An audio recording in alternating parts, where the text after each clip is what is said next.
Hello दोस्तों, आप सबका बहुत बहुत स्वागत है हमारे YouTube channel mister bachelor classes पे।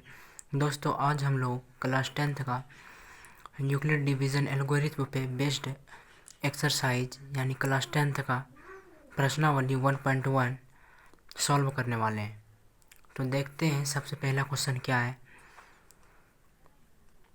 सबसे पहला क्वेश्चन लिखा हुआ है कि निम्नलिखित संख्याओं का एचसीएफ ज्ञात करने के लिए यूक्लिड विभाजन एल्गोरिथ्म का प्रयोग कीजिए।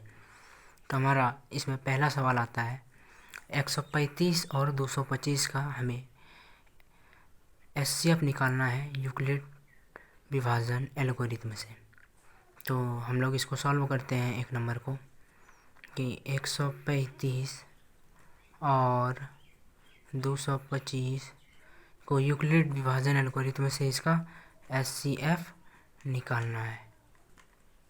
ठीक, तो सबसे पहले लिखते हैं यूक्लिड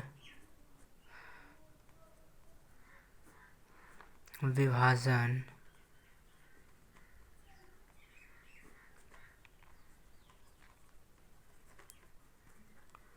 एल्गोरिथ्म से। यूक्लिड विभाजन एल्गोरिथ्म से हम लोग कल क्या पढ़े थे? ए बराबर बी क्यू प्लस आर, और इसका कंडीशन क्या होता है? 0 less than equal to r less than b, यानी कि आर का वैल्यू जो होगा वो 0 से बड़ा होगा या 0 के बराबर होगा और बी से छोटा होगा। और यहाँ पे ए क्या है? भाज्य, और बी क्या है? भाजक, और क्यू क्या है? भागफल, और आर क्या है? शेषफल। तो यहाँ पे हमको ए क्या दिया हुआ है इस क्वेश्चन में? जो बड़ा होगा वो ए होगा। ए बराबर क्या है? 225, और बी बराबर क्या है? 135। बी बराबर 135। तो इस पर हम लोग पुट कर देते हैं। ए बराबर 225 रखते हैं और बी कितना है? 135।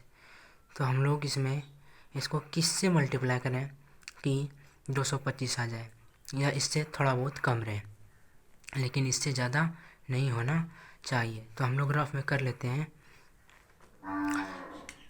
135 से 225 में हम लोग भाग दे देते हैं, तो 1 खिलाएंगे तो 135, 5 में 5 घटा 0, और यहाँ 1 पैंची लिया तो 12 में 3 घटा तो 9।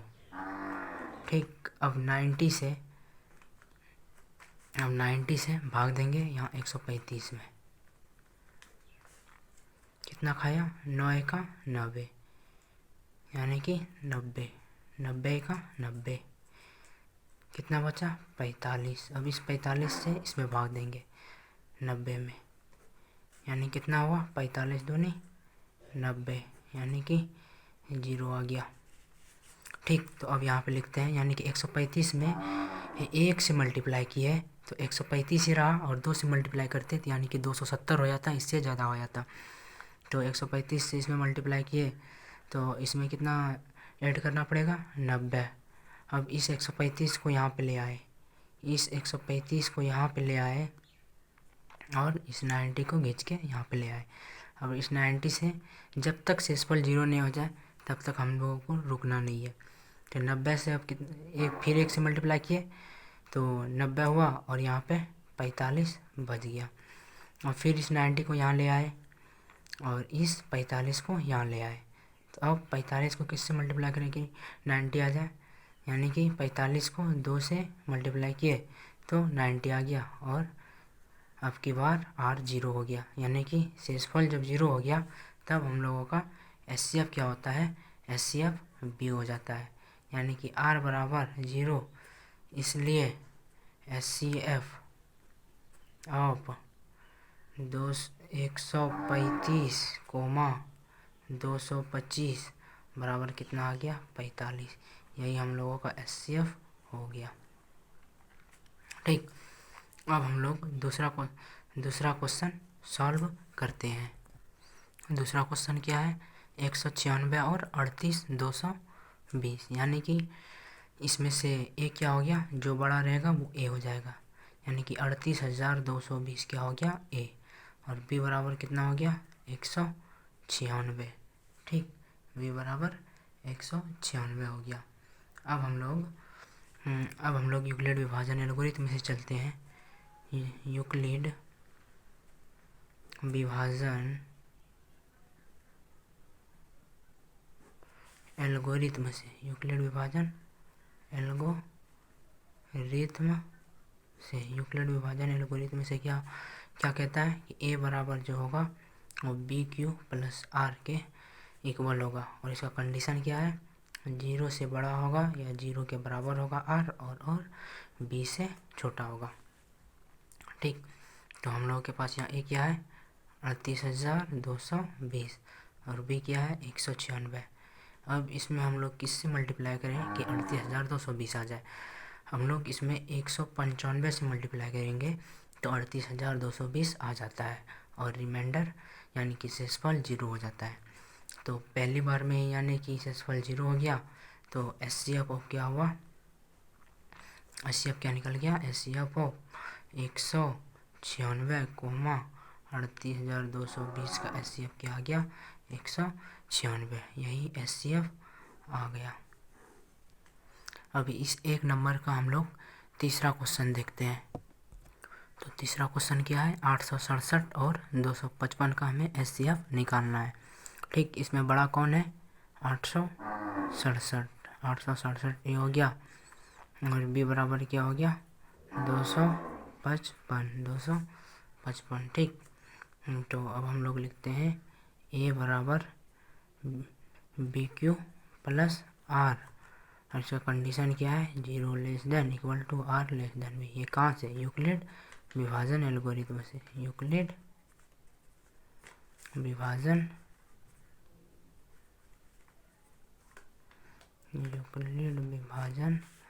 एल्गोरिथम से।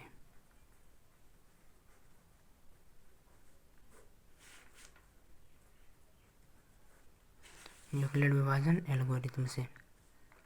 ठीक, अब 867 को यहाँ पे लिखते हैं ए के इक्वल, और 255 से इसमें किससे मल्टीप्लाई करें कि 867 आ जाए। अगर जो हम 255 को 3 से मल्टीप्लाई करते हैं तो हमारे पास 765 आ जाता है, हमारे पास 765 आ जाता है, और बचता है 102, और 102 हमारे पास बच जाता है। अब इस 255 को यहाँ पे उठा के ले आएंगे, अब ये 255 को यहाँ पे उठा के ले आए और 102 को इसके जगह पे ले आए। 102 में अब क्या मल्टीप्लाई करेंगे कि 255 आ जाएगा। अब 102 में हम लोग 2 से मल्टीप्लाई करेंगे तो 204 आ जाएगा, और 51 बच जाएगा। ठीक, अभी 102 को यहाँ पे ले आए, 102 को यहाँ पे ले आते हैं, और 51 को इसके जगह पे। अब 51 में किससे मल्टीप्लाई करेंगे कि 102 आ जाए। 51 में अगर जो हम लोग 2 से मल्टीप्लाई करते हैं तो 102 आ जाता है, और हमारे पास रिमाइंडर यानी कि शेषफल 0 हो जाता है। अब आर हमारे पास 0 हो गया, तो एचसीएफ ये वाला पार्ट यानी बी यानी कि 51 हो गया। एचसीएफ ऑफ 867 255 का क्या हो गया 51 हो गया, यही हमारे पास एचसीएफ हो गया। ठीक, अब हम लोग देखते हैं एक्सरसाइज 1.1 का दूसरा क्वेश्चन।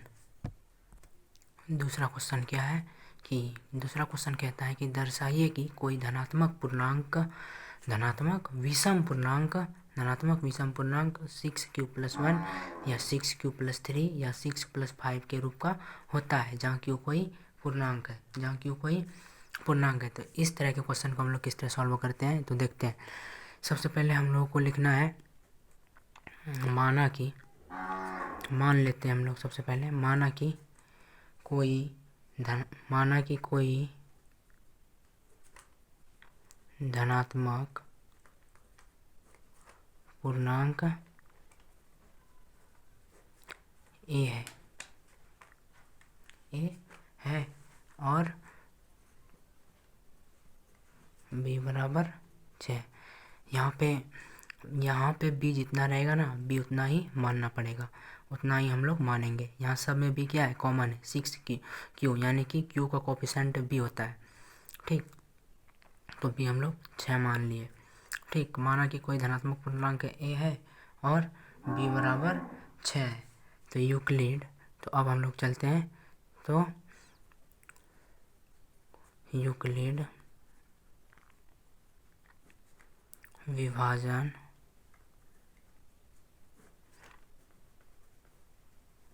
एल्गोरिथ्म से, तो यूक्लिड विभाजन एल्गोरिथ्म से हम लोग क्या लिख सकते हैं, a बराबर बी क्यू प्लस आर, और इसका कंडीशन क्या होता है, 0 less than equal to r less than b. ठीक, तो अब हम लोगों के पास ए तो ए ही है, और फिर उसके बाद बी हमारे पास क्या है, बी 6 है, बी को 6 पुट कर दिया। ठीक, बी 6 माने हैं तो, और आर ही रहा। अब इस कंडीशन पे इसको सेटिस्फाई करवाते हैं, 0 है, 0 लेस देन इक्वल टू, ठीक, आर तो आर ही है, और बी के जगह क्या पुट किए, 6, तो यहाँ पे 6। तो इस कंडीशन से हमारे पास संभावित शेषफल क्या होता है, संभावित शेषफल, यानी कि संभावित आर का वैल्यू क्या आया हमारे पास,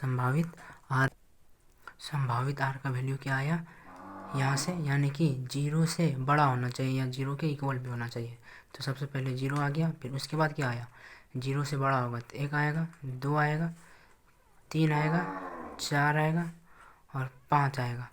यहाँ पे 5 तक आ सकता है, यहाँ पे लिखा है कि 6 से छोटा होना चाहिए, 6 से छोटा होना चाहिए, 0 से बड़ा होना चाहिए या 0 के बराबर होना चाहिए, और 6 से छोटा होना चाहिए। तो ये हमारे पास आर का संभावित वैल्यू आ गया। ठीक, तो अब हम लोग लिखते हैं ए बराबर बी क्यू प्लस आर से, ए बराबर बी क्यू प्लस आर से हम लोग क्या लिख सकते हैं, ए बराबर 6Q प्लस 0 बराबर 6Q। यहाँ पे हमारे पास b क्या है, 6 है, और r बराबर हम लोग 0 लिए सबसे पहले। ठीक, r बराबर हम लोग 0 लिए, तो 6Q आ गया, और ये 6Q क्या है, सम पूर्णांक है, ये 2 का गुणज है, तो ये क्या है, सम पूर्णांक हो गया। अब उसके बाद हम लोग r को लेते हैं, कितना, r को 1 लेते हैं, r को अगर जो हम लोग 1 लिए तो हमारे पास क्या आएगा, 6Q प्लस 1, 6Q प्लस 1 बराबर 6Q प्लस 1 जो होगा हमारे पास, ये क्या होगा, विषम पूर्णांक, ये क्या हो जाएगा, विषम पूर्णांक, क्योंकि ये तो सम है, अगर इसमें 1 जोड़ दिए तो ये विषम बन गया, इसलिए ये विषम पूर्णांक हो गया। अब हम लोग r को 2 लेते हैं, a बराबर 6Q प्लस 2, अगर a बराबर 6Q प्लस 2 लिए तो ये क्या है, ये भी एक सम पूर्णांक है, ई वाला पार्ट भी सम है और 2 भी सम है, तो सम जोड़ सम यानी कि सम ही हुआ, तो सम पूर्णांक। अब हम लोग r को 3 लेते हैं, ए बराबर क्या आ गया, 6Q प्लस 3 बराबर, ये क्या हुआ, ये सम है और ये विषम है, तो सम जोड़ विषम बराबर विषम पूर्णांक, ये विषम पूर्णांक आ गया। ठीक, अब हम लोग उसके बाद r को 4 लेते हैं, ये बराबर 6Q प्लस 4, ये क्या हो गया, सम पूर्णांक। ठीक, ये वाला पार्ट भी सम, ये भी सम। अब r को हम लोग 5 लेते हैं, ये बराबर 6Q प्लस 5 बराबर विषम पूर्णांक। हमारे पास r का वैल्यू 5 तक था, तो हम लोग 5 तक पुट करके देख लिए, तो हमारे पास देखिए यहाँ पे प्रूफ हो चुका है, जो हम लोगों को विषम पूर्णांक कहा है, क्वेश्चन में क्या कहा है कि दर्शाइए कि कोई भी धनात्मक विषम पूर्णांक 6Q प्लस 1 या 6Q प्लस 3 या 6 प्लस 5 के रूप का होता है, यानी कि 6Q प्लस 1 और 6Q प्लस 3 और 6Q प्लस 5। 6Q प्लस 1 क्या है, 6Q प्लस 1 ये वाला पार्ट हो गया, और 6Q प्लस 3 ये वाला पार्ट हो गया, और 6Q प्लस 5 ये वाला पार्ट हो गया। अतः इसीलिए यहाँ पे लिख देंगे, अतः कोई धनात्मक विषम पूर्णांक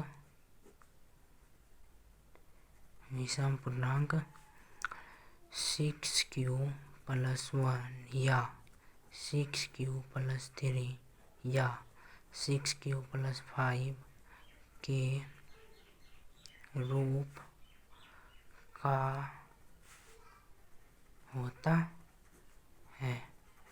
ठीक, तो आज के लिए इतना ही। अगर जो आप लोगों को अच्छे से समझ में आया है तो हमारे वीडियो को लाइक कर दीजिए और इस चैनल को सब्सक्राइब कर दीजिए। थैंक्स।